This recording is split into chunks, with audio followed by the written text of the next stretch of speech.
Señorías, vamos a pasar al último o al debate del último punto del orden del día, que era el punto 11, pero antes, por lo tanto, le ruego a los portavoces, sobre todo los grupos mayoritarios, que vayan convocando a todos los diputados para proceder a la votación en cuanto termine este punto. Y luego solo me han, de las enmiendas, de las proposiciones no de ley anteriores, solo me han pasado enmienda o texto transaccional de 2 de ellas. También les ruego que con el fin de hacer fotocopias y transmitírselo a los grupos parlamentarios, cuanto antes me hagan llegar los textos de las enmiendas transaccionales que han avisado.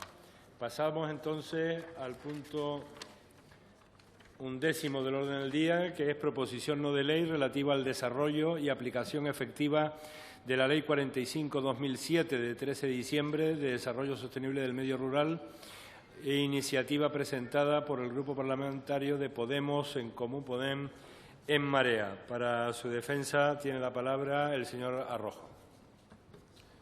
Muchas gracias, señor presidente. Señorías, miren, vivimos en una sociedad, como es bien sabido, crecientemente urbana, en la que la lógica de la economía de mercado tiende a valorizar la vida urbana al tiempo que relega y degrada la vida rural. Sin embargo, es en este nuestro medio rural el que nos proporciona, en definitiva, la alimentación de nuestras familias, especialmente si aspiramos a disponer de alimentación de calidad, de alimentación y de suministros de cercanía. Nuestros recursos naturales y los ecosistemas que sustentan nuestras vidas, también en las ciudades, están en el medio rural. Pero también nuestras raíces culturales, nuestros paisajes. En suma, señorías, las diversas identidades de nuestros pueblos están en el medio rural. Por ello, es necesario para el conjunto de nuestra sociedad mirar y entender lo que está pasando con nuestras raíces, con nuestro medio rural. Porque una sociedad que pierde sus raíces es una sociedad que muere poco a poco.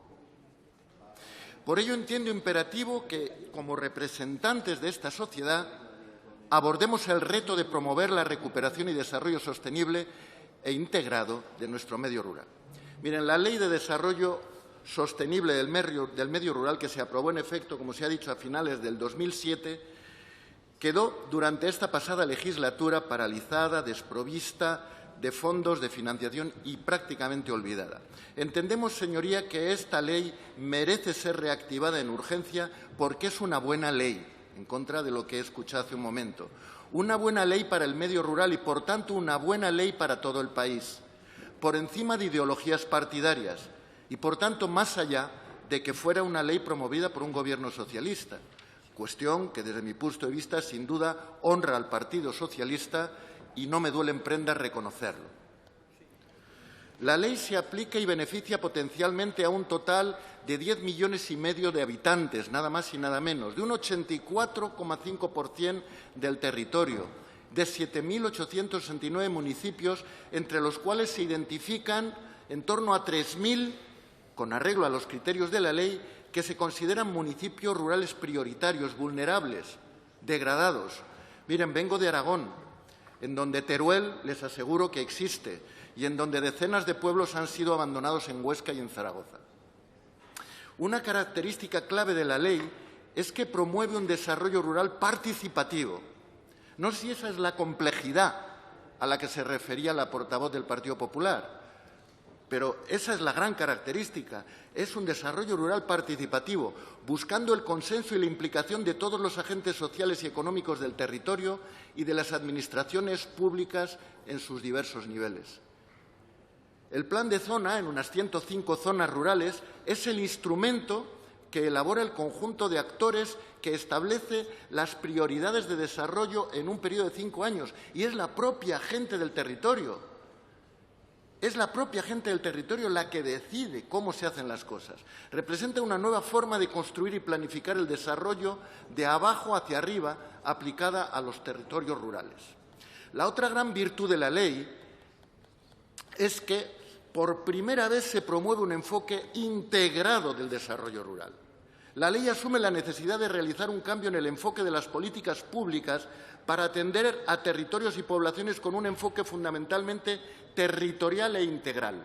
En este sentido, la ley establece las bases de una política rural como una política de Estado,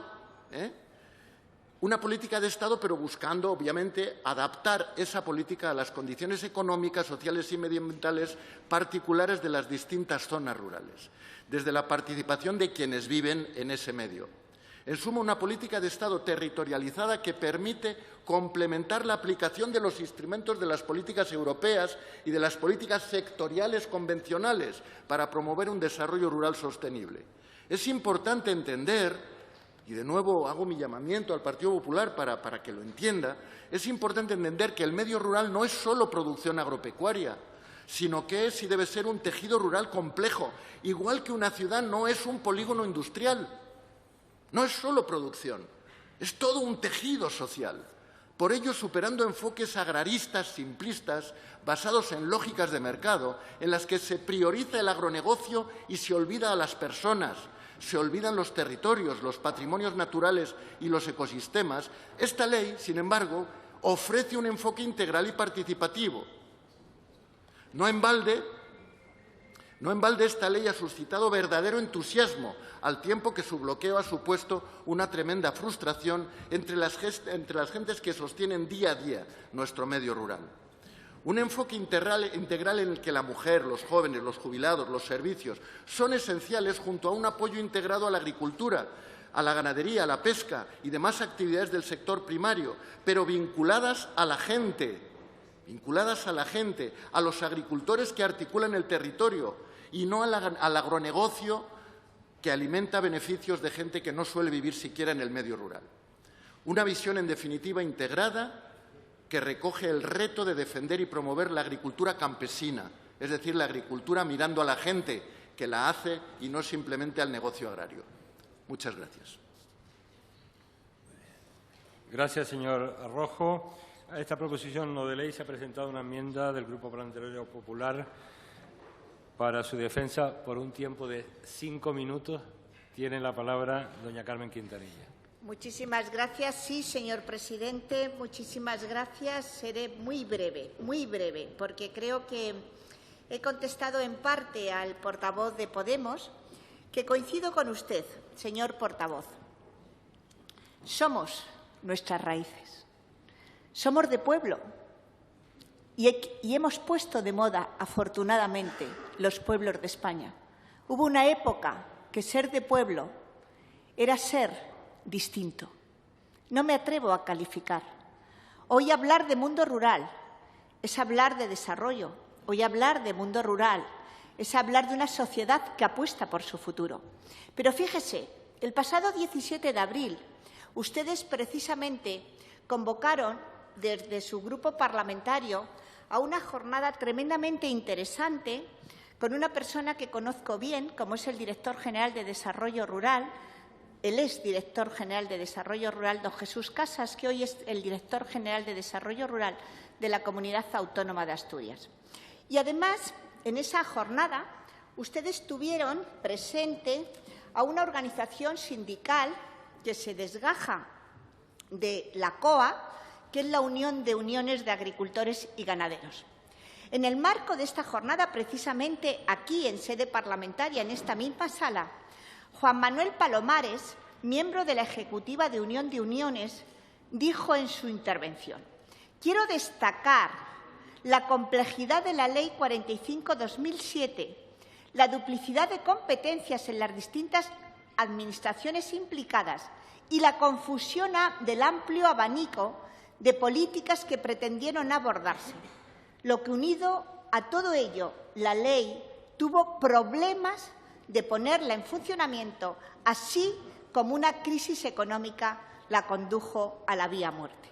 No lo dice la portavoz del Grupo Popular, lo dice el portavoz de un sindicato de Unión de Uniones. ¿Por qué digo esto? Porque, claro, por supuesto que no. El mundo rural no es solamente la política agraria y ganadera o la caza y la pesca. El mundo rural es diversificación de las actividades complementarias a la agricultura y a la ganadería. El turismo rural, el senderismo, el ocio, la gastronomía, nuestros hoteles rurales. Es decir, tenemos gran diversidad para poner en funcionamiento ese desarrollo rural sostenible, pero desde la claridad de ideas, desde la realidad de nuestro territorio, desde el posicionamiento de hacer una ley que se mantenga en el tiempo y que esté dotada de presupuesto para que pueda ser ejecutada. Porque esta ley no fue dotada de presupuesto y pasó lo que con otras leyes en aquella legislatura del señor Zapatero, donde todas las leyes que nacían de forma transversal y el presupuesto lo tenían que poner las comunidades autónomas. Por eso esta ley no tuvo la luz que tuvo que tener y que tuvo que ser lo que pudiera dar futuro a nuestro desarrollo rural. Y termino, presidente, porque como me he pasado en el tiempo de la anterior intervención, voy a terminar. Mire, señor portavoz de Podemos, no vamos a hablar solamente de agricultura y de ganadería. Vamos a hablar también de ese mundo rural donde las mujeres son pieza clave en el desarrollo rural, donde no habrá desarrollo si no se cuenta con las mujeres, donde no habrá futuro en los pueblos de España si no contamos con la feminización de las políticas agrarias y ganaderas y también del desarrollo rural. Eso está claro que tenemos que hacerlo y lo vamos a hacer porque creemos en él, porque en esta legislatura el Gobierno del Partido Popular ha puesto en marcha el Plan de Promoción de las Mujeres Rurales 2015-2018, dotado con 23 millones de euros. Es verdad que no es mucho dinero, pero es dinero en un momento de crisis económica sin precedentes como el que hemos vivido. Por eso, señor portavoz, al Grupo Parlamentario de Podemos también le digo lo mismo que le he dicho al Grupo Parlamentario Socialista. Es el momento de los grandes pactos. Hablamos del pacto contra la violencia de género, del pacto en favor de una educación. Yo les ofrezco que hagamos una transaccional donde hagamos el pacto de Estado por el desarrollo rural y el desarrollo sostenible de los pueblos de España. Muchísimas gracias, señor presidente. Gracias, señora Quintanilla. Pasamos al turno de fijación de posiciones por los grupos parlamentarios. ¿El Partido Nacionalista Vasco no va a intervenir, señor? Yo ya he intervenido antes y la posición es la misma. Gracias. Gracias. Por el Grupo Parlamentario Catalán no va a intervenir. Por el Grupo Parlamentario de Esquerra Republicana tampoco. Por el Grupo Parlamentario de Ciudadanos tiene la palabra su portavoz, el señor Gómez. Gracias, señor presidente. Señorías, en cuanto a la proposición del Grupo Podemos, en Comú Podem, en Marea, por no ser reiterativo en los argumentos que expusimos en nuestra anterior intervención, simplemente señalar que coincidimos con ella en la importancia de hacer hincapié en la mejora de los mecanismos de evaluación y seguimiento de las políticas públicas. En nuestro acuerdo suscrito con el Partido Socialista, ese que no le ha parecido bien apoyar al grupo proponente de esta iniciativa, se recogía como medida potenciar la evaluación de los programas de gasto público, para lo que se reforzará la independencia y recursos de la Agencia Estatal de Evaluación de Políticas Públicas, AEVAL. Y por contestar también al señor Arrojo, decirle que en Ciudadanos no estamos por disolver ayuntamientos, como si habláramos de azucarillos. Nosotros hablamos de fusión voluntaria de ayuntamientos, fusión voluntaria para optimizar servicios y para ahorrar gasto público, lo que vuelve a evidenciar que ustedes no se han leído bien el acuerdo suscrito entre el Partido Socialista y Ciudadanos. No obstante lo cual, apoyaremos y votaremos favorablemente su iniciativa y nos alegramos de que propongan los mecanismos de evaluación y seguimiento de las políticas públicas en el medio rural. Nada más. Gracias. Muchas gracias, señor Gómez. Por último, para fijar la posición del Grupo Parlamentario Socialista, tiene la palabra su portavoz, la señora Lafuente. Gracias, presidente. Diputados, diputadas. Evidentemente, estamos de acuerdo y votaremos a favor de la proposición no de ley del Grupo de Podemos, en Comú Podem y en Marea. como bien se ha explicado, lo que ellos han reflejado en su proposición no de ley es poner en marcha instrumentos que, como dice la propia proposición, es de obligado cumplimiento por una ley que nosotros, evidentemente, estamos de acuerdo porque es una ley socialista. Así que votaremos a favor. Sí que me gustaría hacer mención a que me llama un poco la atención argumentos que se han esgrimido por parte del Grupo del Partido Popular para rechazar tanto esta como la anterior proposición no de ley. Y de lo que nos damos cuenta nuestro Grupo es que hablan de la PAC por no tener que hablar de la nefasta gestión que han hecho del desarrollo rural. Hablan del Plan E, lo sacan a relucir en estas proposiciones no de ley, para no aceptar que han recortado 2.000 millones de euros en el Programa del Desarrollo Rural 2014-2020, si lo comparamos con el anterior 2007-2013, en el momento en el que estaba el Gobierno socialista. Hablan de que esta ley nació de un entramado burocrático. Yo creo que esto es a lo que el Partido Popular está acostumbrado, a navegar entre burocracia y aprobar las cosas mediante y a golpe de decreto. Eso es a lo que están acostumbrados y nos tienen acostumbrados el Partido Popular. Nosotros no lo hemos hecho así. Y esta ley, lo hemos mencionado en varias ocasiones, ha sido a través del consenso y planificación de 17 comunidades autónomas, 16 ministerios, la Federación de Municipios Española, agentes económicos, sociales, territoriales, nacionales, agrícolas, medioambientales. Nunca ha habido una ley, ni del mundo rural ni de otro ámbito, que haya tenido este consenso, como para hablar que se ha aprobado en un ámbito burocrático. Insisto, es a lo que el PP está acostumbrado. Hablar de las mujeres cuando tienen la ley de titularidad compartida en un cajón me parece que es una falacia. Y por acabar, dice el Partido Popular que lleva 35 años hablando de mujeres, de jóvenes y de desarrollo rural. Perdonen, yo soy joven, mujer y vivo en el mundo rural. Y le aseguro que si con sus políticas el mundo rural desaparece. Muchas gracias, señora Lafuente. Sobre estas dos últimas proposiciones no de ley sobre desarrollo de medio rural, había el deseo de llegar a un texto transaccional entre las dos. Pregunto a los portavoces, tanto a la señora Lafuente como al señor Arrojo, si han llegado a ese texto transaccional. Sí, señor presidente. Finalmente hemos considerado no hacer esa enmienda transaccional, ese texto transaccional conjunto, sino que cada PNL, tal y como se ha producido, se ha debatido, tiene sus enmiendas correspondientes y por parte del Grupo Socialista, de la PNL del Grupo Socialista, aceptaremos la enmienda número 4 sí, y votaremos a favor de la PNL en los términos que la presenta Podemos. Bien, por tanto, sí, señora Rojo, conjunto. Entonces le tengo que preguntar por si acepta o no la enmienda que le ha presentado el Grupo Parlamentario Popular. No la acepto y en ese sentido, como en principio es un equivalente a la transaccional, yo soy bisoño en estas lides parlamentarias, pero entiendo que en la medida en que vamos a votar una y otra, quedará el texto de las proposiciones de una y de otra como un texto transaccional de facto. Bien, vamos a ver. Se van a votar las dos, no es un solo texto, se van a votar las dos proposiciones no de ley, la del Partido Socialista aceptando la enmienda número 4 exclusivamente de las enmiendas presentadas por Podemos y la proposición no de ley de Podemos en sus términos porque no se acepta la enmienda del Grupo Parlamentario Popular. ¿De acuerdo? Señorías, vamos a ver